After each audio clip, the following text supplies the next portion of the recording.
उज्जैन के राजा विक्रमादित्य से जुड़ी एक प्राचीन कहानी प्रचलित है। एक समय की बात है, एक दिन राजा विक्रमादित्य के दरबार में एक बहुत ही विख्यात संत रामदास पहुँचे। विक्रमादित्य साधु संतों का बहुत सम्मान करते थे। रामदास संत को देखकर वे तुरंत संत के पास पहुँचे और प्रणाम करते हुए पूछा कि बताइए, मैं आपकी क्या सेवा कर सकता हूँ। संत रामदास ने कहा कि मुझे खाना चाहिए, क्या आप मुझे भोजन करवा सकते हैं। इतना सुनकर विक्रमादित्य बहुत प्रसन्न हुए।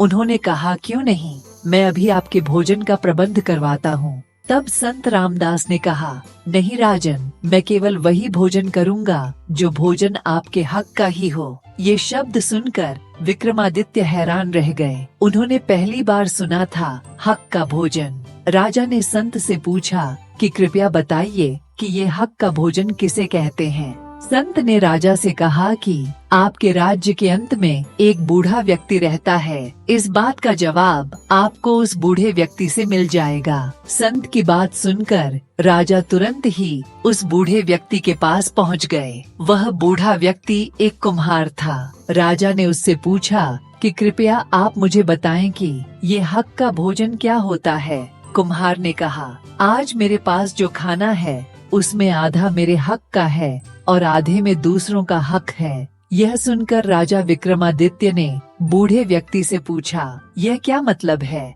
आधा खाना आपका हक का है और आधा दूसरे के हक का। तब बूढ़े व्यक्ति ने राजा विक्रमादित्य से कहता है, अभी कुछ दिन पहले मैं मेरा काम कर रहा था, उस समय अंधेरा हो गया तो मैंने दीपक जला लिया, लेकिन उसी समय कुछ लोग मशालें लेकर यहाँ से गुजर रहे थे, तो मैंने मेरा दीपक बुझा दिया और उनकी मशालों की रोशनी में अपना बाकी का काम कर लिया। उस काम से मुझे जो धन मिला है उसमें आधा तो मेरे काम का है और आधा उन लोगों का है जिनकी मशालों की रोशनी में मैंने काम किया था। इस कारण आज का ये खाना आधा मेरे हक का और आधा उन लोगों के हक का है। बूढ़े कुम्हार की बातें सुनकर राजा को समझ आ गया कि संत उनसे खुद की मेहनत का खाना मांग रहे थे। इसके बाद राजा विक्रमादित्य अपने पास ही के एक खेत में गए और पूरे एक दिन उसी खेत में काम किया। राजा विक्रमादित्य को एक दिन पूरा खेत में काम करने से जितना धन मिला, उसी से राजा ने संत रामदास के लिए भोजन की व्यवस्था की। तब संत रामदास ने बड़े प्रेम से भोजन किया और राजा विक्रमादित्य को आशीर्वाद दिया कि वह एक महान राजा है और इतिहास में वह सदा ही महान बने रहेंगे।